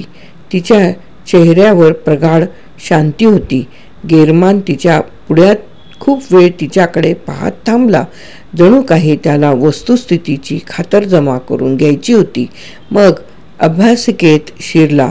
वॉलपेपर लावलेलं दार चाचपडून शोधून तो गुप्त जिन्याने उतरायला लागला. तेव्हा त्याच्या मनात चित्रविचित्र भावनांचा कल्लोळ उठला होता. त्याला वाटले की कदाचित याच जिन्याने 60 वर्षापूर्वी याच शयनगृहातून भरतकाम केलेला, लांबकोट घातलेला, केसांचा फुगा केलेला कुणी तरुण भाग्यवंत याच वेळी आपली टोपी छातीशी दाबून परत उतरला असेल. तो भाग्यवंत एव्हाना कधीच कबरीत झिजत पडला असेल आणि त्याच्या वार्धक्य आलेल्या प्रेसीचं हृदय आज बंद पडलंय. जिन्याच्या तळाशी गेरमानला दार सापडलं. त्याने ते त्याच किल्लीने उघडलं. त्याचबरोबर तो रस्त्याकडे जाणाऱ्या एका कॉरिडॉरमध्ये पोहोचला. त्या दुर्दैवी रात्रीनंतर 3 दिवसांनी सकाळी 9 वाजता गेरमान मठाकडे निघाला. तिथे मृत काउंटेसच्या पार्थिव शरीराचे दफन होणार होते. त्याला पश्चात्ताप जरी अजूनही वाटत नसला तरी एक शर्मिंदा आवाज त्याच्या मनात जोर धरत होता. तू म्हातारीचा खुनी आहेस. त्याच्या मनात धार्मिकता जरी नसली तरी अंधश्रद्धा खूप होत्या. मृत काउंटेस त्याच्या आयुष्यावर अनिष्ट परिणाम करू शकते असं त्याला खात्रीने वाटत होतं. म्हणून त्याने तिच्या दफनविधींना हजर राहायचं आणि गुन्ह्याची क्षमा मागायची असं ठरवलं. चर्च अगदी संपूर्ण भरलेलं होतं. लोकांच्या गर्दीला ढकलत रेटतच गेरमानला पुढे जाता आलं. एका सुशोभित चौथऱ्यावर शवपेटी ठेवलेली होती व तिच्यावर मखमली आच्छादन होतं. हातांची छातीवर घडी घातलेल्या अवस्थेत म्हातारीचा पार्थिव देह पडला होता. तिच्या पार्थिव देहावर पांढरा सॅटिनचा पोशाख आणि लेसची टोपी होती. आजूबाजूला तिचे नोकर अंगात लांब काळे कोट घालून आणि खांद्यावर विशिष्ट चिन्ह असलेली रिबन लावून हातात मेणबत्त्या धरून उभे होते. नातलग शोकमग्न उभे होते. मुलं, नातवंड आणि पतवंड कोणीच रडत नव्हते. आसवं गाळणं अगदी नाटकीपणा झाला असता. काउंटेस इतकी वृद्ध होती की तिच्या मृत्यूचा कोणालाच धक्का बसला नव्हता. तिच्या नातेवाईकांच्या मते तर ती खूपच जास्त जगली होती. एका तरुण धर्मगुरूने अंत्येष्टीच्या वेळचं प्रवचन केलं. साध्या परंतु हृदयस्पर्शी शब्दात त्याने त्या विश्रद्ध स्त्रीची शांतपणे झालेली अखेर वर्णन केली. तिचं दीर्घायुष्य हे तिला ख्रिश्चनाला उचित असणाऱ्या शांत मृत्यूला सामोरं जाण्याच्या तयारीसाठी मिळालं. जेव्हा यमदूत तिला घ्यायला आला तेव्हा त्याला ती सावध आणि देवाच्या नामस्मरणात घडलेली आपल्या मध्यरात्री येणाऱ्या वराच्या भेटीच्या तयारीत असलेली दिसली. विधी गांभीर्यातच संपले. पार्थिवाचा अखेरचा निरोप घेण्यासाठी नातलग सर्वात अगोदर पुढे गेले. त्यांच्या गजबजलेल्या स्वच्छंदी आयुष्यात खूप काळ सहभागी असणाऱ्या काउंटेसला अखेरचं अभिवादन करायला आलेले खूप पाहुणे पुढे सरकले. त्यांच्यानंतर सगळे नोकर. नंतर मृत स्त्रीच्या वयाचीच एक दासी आली. 2 लहान मुलींनी तिचा हात धरून तिला आणलं होतं. जमिनीवर लावून अभिवादन करण्या इतकंही त्राण तिच्यात नव्हतं. आपल्या मालकिणीच्या थंडगार हातांचे चुंबन घेऊन तिनेच अश्रू ढाळले. तिच्यानंतर गेरमानने शवपेटीजवळ जायचं ठरवलं. त्याने अगदी लोटांगणच घातलं आणि पाईन वृक्षाची सुयांसारखी पानं आच्छादलेल्या थंडगार जमिनीवर तो काही मिनिटं पडून राहिला. तो उठून उभा राहिला तेव्हा तोही मृत काउंटेस इतकाच पांढराफटक पडला होता. चौथऱ्याच्या पायऱ्या चढून तो पार्थिव देहावर वाकला. त्या क्षणाला त्याला जाणवलं की मेलेली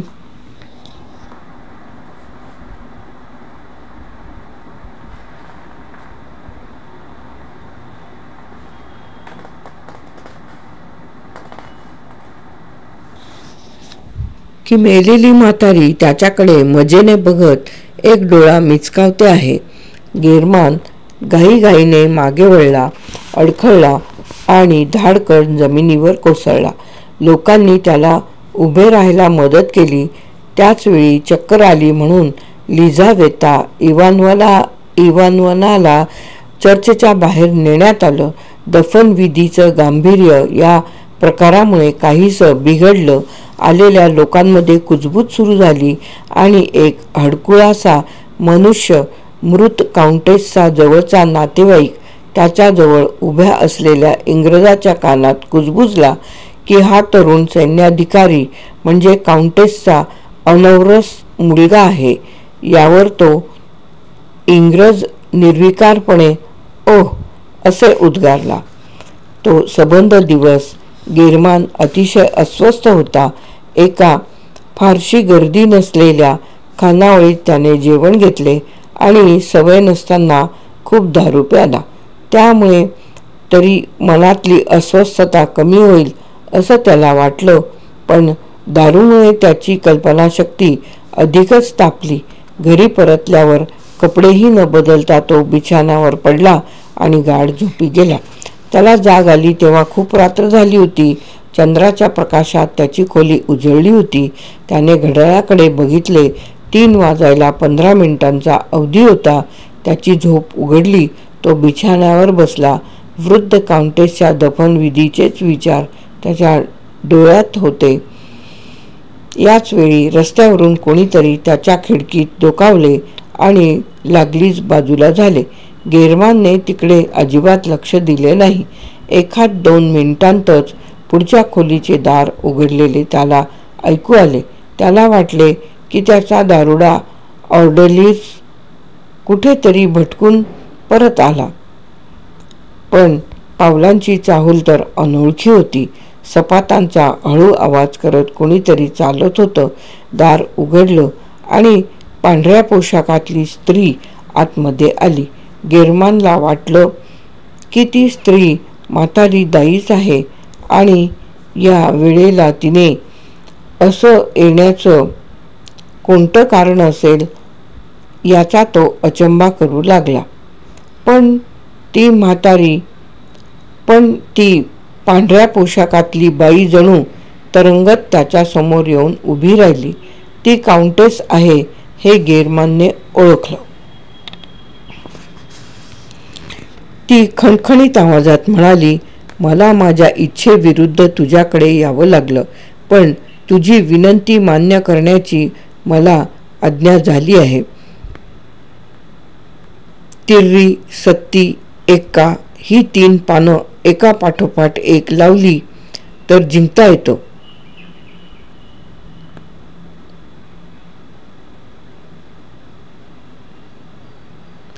तिर्री, सत्ती, एक्का ही 3 पानं एका पाठोपाठ एक लावली तर जिंकता येतं, पण जर तू एका दिवशी एकच पान लावलंस आणि त्यानंतर आयुष्यात कधीही पत्त्याला हात लावला नाहीस तरच. पण जर तू एका दिवशी एकच पान लावलंस आणि त्यानंतर आयुष्यात कधीही पत्त्याला हात लावला नाहीस तरच.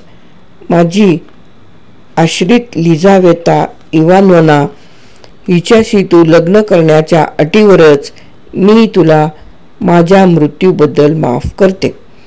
एवढं बोलून ती शांतपणे वळली. सपाटांचा आवाज करत पायरीपाशी गेली आणि बाहेर पडली. ओसरीवर उघडणाऱ्या दाराचा धाडकन आवाज आलेला त्याने ऐकला आणि कुणीतरी पुन्हा खिडकीतून डोकावून पाहिलेलं त्याला दिसलं. गेरमानला वाहनावर यायला खूप वेळ लागला. तो उठून दुसऱ्या खोलीत गेला. त्याचा ऑर्डरली फरशीवर झोपला होता. गेरमानने त्याला बळेबळेच उठवलं. ऑर्डरली नेहमीप्रमाणेच पिऊन तर्र झाला होता. त्याच्याकडून काहीही माहिती मिळणं शक्यच नव्हतं. ओसरीवर उघडणाऱ्या दरवाजाला कडी घातलेली होती. गेरमान आपल्या खोलीत परत आला. बत्ती पेटवून त्याने आपल्याला दिसेलसं सगळं काही लिहून काढलं. ज्याप्रमाणे भौतिक जगात 2 वस्तू एकाच जागेत राहू शकत नाहीत, तद्वतच आपल्या अंतःकरणात 2 पक्क्या कल्पना एकत्र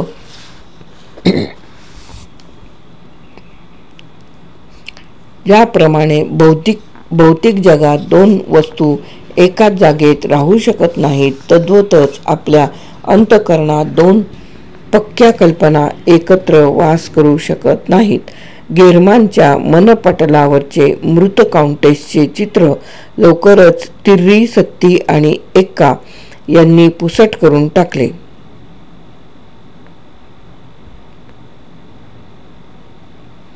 ज्याप्रमाणे भौतिक जगात 2 वस्तू एकाच जागेत राहू शकत नाहीत, तद्वतच आपल्या अंतःकरणात 2 पक्क्या कल्पना एकत्र वास करू शकत नाहीत. गेरमानच्या मनपटलावरचे मृत काउंटेसचे चित्र लवकरच तिरी, सत्ती आणि एक्का यांनी पुसट करून टाकले. तिरी, सत्ती आणि एक्का त्याच्या डोक्यातून बाहेर जाईनात. त्याच्या ओठावरही तेच घोळायला लागले. तरुणीला पाहून तो म्हणायला लागला, काय शेलाटा बांधा आहे, अगदी बदामाची तिर्री. किती वाजले असं त्याला विचारलं. म्हणू लागला, सत्तीला 5 मिनिटं कमी आहेत. एखाद्या ढेरपोट्या पुरुषाकडे बघितलं की त्याला एक्का आठवू लागला. तिरी, सत्ती आणि एक्का त्याला स्वप्नातही दिसायला लागले. चित्रविचित्र आकार धारण करायला लागले. एखाद्या प्रचंड मोठ्या फुलासारखी तिरी डोळ्यासमोर उमलून यायला लागली. सत्ती गोथिक शिल्पातल्या दरवाजासारखी दिसू लागली. एक्का भला मोठा कोळी झाला. त्याचे सगळे विचार एकवटून एकाच मुद्द्याशी आले होते, जे मिळवणं त्याला इतकं महागात पडलं होतं. त्या रहस्याचा ताबडतोब वापर करावा आणि पेन्शन घेऊन प्रवासाला जावे असा त्याने विचार केला. पॅरिसमधल्या खुल्या द्यूतगृहातून जुगार खेळून त्याला दैवाच्या हातून संपत्ती हिसकावून घ्यायची होती. या सगळ्या त्रासापासून वाचवणारी एक संधी चालून आली. त्या सुमारास मॉस्कोमध्ये चिकालिन्स्कीच्या पुढाकाराखाली श्रीमंत जुगाऱ्यांचा अड्डा जमला होता. चिकालिन्स्कीने आपलं सर्व आयुष्य पत्ते खेळण्यात घालवलं होतं. संपत्ती कमावली होती. त्याच्या प्रदीर्घ अनुभवामुळे त्याच्या मित्रांचा त्याच्यावर विश्वास होता. सर्वांसाठी खुलं असणारं घर,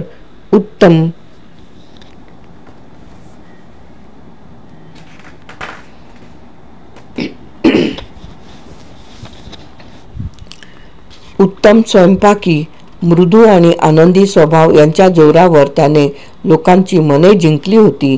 तो पिट्सबर्गला आला. नृत्य समारंभ सोडून तरुण पत्त्यांकडे वळले. सुंदरीच्या कृपाकटाक्षाऐवजी दैवाची कृपा अनुभवू लागले. ते चिकालिन्स्की भोवती घोटाळू लागले. नारुमव गेरमानला घेऊन त्याच्याकडे गेला. अदबशीर नोकरांनी भरलेल्या सुंदर खोल्या ओलांडून ते आत गेले. काही जनरल्स आणि प्रिव्ही कौन्सिलर व्हिस्ट खेळत होते. व्हिस्ट जुगाराचा एक प्रकार.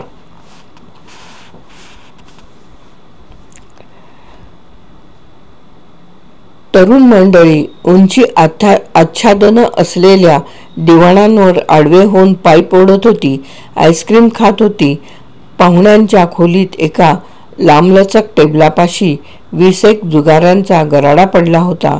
त्या टेबलावर यजमान बसून बँक सांभाळत होता.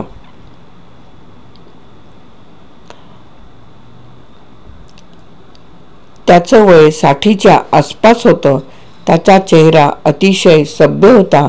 डोक्यावरचे केस शुभ्र रुपेरी होते. त्याचा गोल आणि वयाच्या मानाने तरुण दिसणारा चेहरा हसतमुख होता. सततच्या हास्यामुळे त्याचे डोळे चमकत होते. नारुमवने गेरमानची ओळख करून दिली. चिकालिन्स्कीने त्याचा हात प्रेमभरे दाबला आणि उपचार पाळायची काही गरज नाही असे सांगून खेळ चालू ठेवला. डाव बराच वेळ चालला. टेबलावर 30 पत्ते पडलेले होते. प्रत्येक उतारीनंतर खेळणाऱ्यांना आपली पानं नीट पाहता यावी म्हणून चिकालिन्स्की थोडा वेळ थांबत होता. हरलेल्यांची नीट नोंद करून ठेवत होता. खेळणाऱ्यांच्या तक्रारीकडे व्यवस्थित लक्ष देत होता. अधूनमधून एखाद्या पत्त्यांचा मुडपलेला कोपरा सरळ करत होता. अखेरीस डाव संपला. चिकालिन्स्कीने पत्ते पिसले आणि दुसऱ्यांदा पानं वाटायला लागला. मला पत्ता लावायचा आहे, लावू का? बोली लावणाऱ्या एका लठ्ठ माणसाच्या पाठीमागून आपला हात पुढे करत गेरमान म्हणाला. चिकालिन्स्की हसला आणि काहीही न बोलता मान हलवून त्याने आपला नम्र होकार दर्शवला. नारुमवने हसून आपला इतक्या दिवसांचा उपास सोडल्याबद्दल गेरमानचे अभिनंदन केले आणि शुभेच्छा दिल्या. मी तयार आहे, गेरमान म्हणाला आणि त्याने आपण लावत असलेली रक्कम पत्त्यावर खडूने लिहिली. किती पैसे लावताय तुम्ही? माफ करा मला नीट दिसलं नाही, डोळे किलकिले करत बँकरने विचारले. 47,000 गेरमानने उत्तर दिले. हे शब्द ऐकून सगळ्या माना गरकन वळल्या. सगळ्या नजरा गेरमानवर रोखल्या. बहुतेक याचं डोकं फिरलंय. नारुमवच्या डोक्यात विचार आला. आपल्या चेहऱ्यावरचं नेहमीचं हास्य ढळू न देता चिकालिन्स्की म्हणाला, जर तुमची परवानगी असेल तर मी असं तुमच्या निदर्शनास आणून देऊ इच्छितो की तुमची बोली फारच वरची आहे. पहिल्याच बोलीला इथे कोणी 270-75 पेक्षा जास्त लावत नाही. तर काय झालं, तुम्ही खेळणार की नाही ते सांगा, गेरमान म्हणाला. चिकालिन्स्कीने त्याच शांतपणे मान लवली. मला फक्त तुम्हाला एवढंच सांगायचं होतं की माझ्या मित्रांचा माझ्यावर विश्वास आहे. त्यासाठी मला रोख रक्कम घेऊन मगच खेळता येईल. फक्त माझ्यापुरतंच बोलायचं म्हटलं तर मी तुमच्या शब्दांवर विश्वास ठेवायला तयार आहे. पण खेळाच्या नियमाप्रमाणे पुढचे गैरसमज टाळायचे असतील तर माझी तुम्हाला अशी विनंती आहे की रोख रक्कम तुम्ही टेबलावर ठेवा, तो म्हणाला. गेरमानने खिशातून बँक नोट काढली आणि चिकालिन्स्कीला दिली. त्याने ती एकदा नजरेखालून घातली आणि गेरमानच्या पत्त्यावर ठेवली. मग तो पानं वाटायला लागला. उजवीकडे 9 पडली आणि डावीकडे 13. जिंकलो, माझा डाव. आपला पत्ता दाखवत गेरमान म्हणाला. जुगाऱ्यांमध्ये कुजबूज उठली. चिकालिन्स्कीच्या कपाळावर आठी उमटली. पण लागलीच हसून तो गेरमानला म्हणाला, तुम्हाला आता लगेच पैसे पाहिजेत? जर शक्य असेल तर. चिकालिन्स्कीने खिशातून ताबडतोब बँक नोट्स काढल्या आणि हिशेब चुकता केला. गेरमानने पैसे घेतले आणि तो ताबडतोब टेबलापासून बाजूला झाला. नारूमव आश्चर्याने थक्क झाला होता. गेरमानने 1 ग्लासभर लिंबू सरबत प्यायलं आणि तो घरी गेला. दुसऱ्या दिवशी संध्याकाळी तो पुन्हा चिकालिन्स्कीकडे आला. यजमान पत्ते वाटत होता. गेरमान टेबलापाशी गेला. तिसऱ्या पंटर्सनी त्याला ताबडतोब जागा करून दिली. चिकालिन्स्कीने त्याला पाहून सौजन्याने मान लवली. नवीन डाव सुरू होण्याची वाट पाहत गेरमान थांबला. नंतर नव्या डावात त्याने आपले 47,000 आणि कालचे जिंकलेले पैसे लावले. चिकालिन्स्कीने पानं वाटायला सुरुवात केली. उजवीकडे गुलाम आणि डावीकडे सत्ती पडली.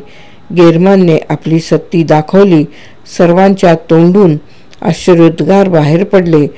चिकालिन्स्कीचा चेहरा उतरला. त्याने नोटा मोजून 94,000 गेरमानला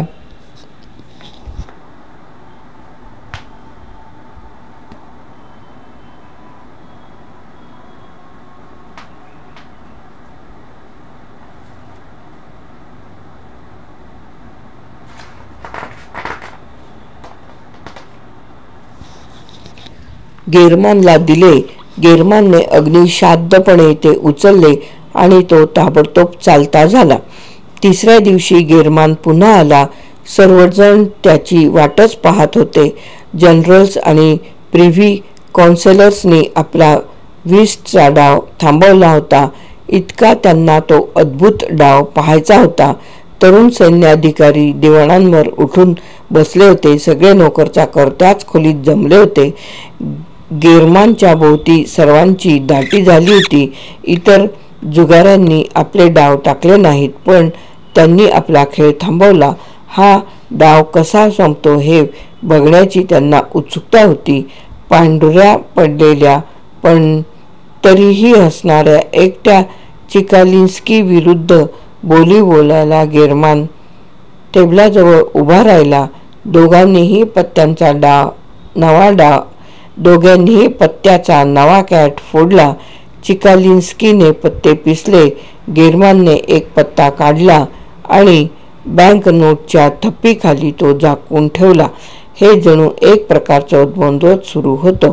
आजूबाजूला संपूर्ण शांतता होती. चिकालिन्स्कीने पानं वाटायला सुरुवात केली. त्याचे हात थरथरत होते. उजवीकडे राणी पडली आणि डावीकडे एक्का. जिंकला, गेरमान उद्गारला आणि त्याने आपले पान उघडले.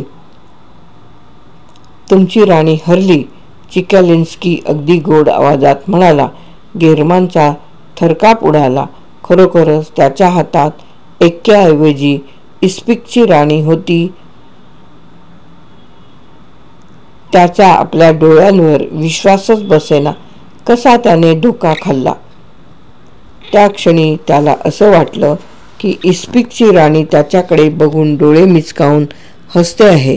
काउंटेसशी तिचं इतकं विलक्षण साम्य होतं की तो दचकून म्हातारडी असं किंचाळलाच.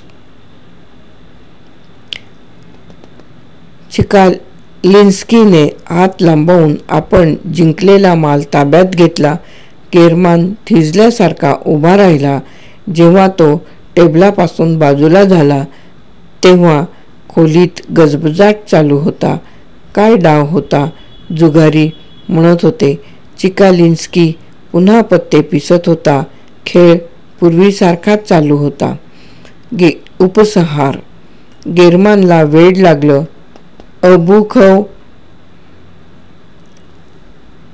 अबुखोव म्हणजे पिट्सबर्ग शहराच्या बाहेर असणारे गरिबांसाठीचे रुग्णालय. अबुखोव हॉस्पिटलमधल्या 17 नंबरच्या वॉर्डात तो बसून असतो. एकाही प्रश्नाचे उत्तर देत नाही आणि अगदी भरभर तिर्री सत्ती एक्का असे पुटपुटत असतो. लिझावेता इवानोव्नाचा विवाह एका अतिशय चांगल्या तरुणाशी झाला. त्याला चांगली नोकरी आहे आणि थोडीफार इस्टेटही आहे. वृद्ध काउंटेसच्या दिवाणजीचाच तो मुलगा आहे.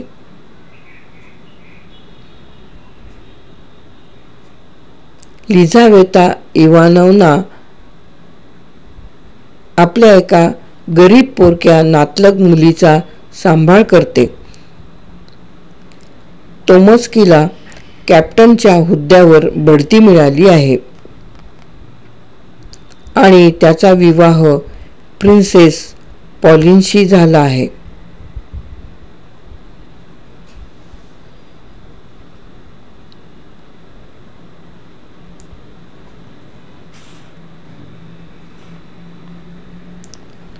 अलेक्झांडर पुश्किन या रशियन कथाकाराची इस्पिकची राणी नावाची कथा येथे समाप्त.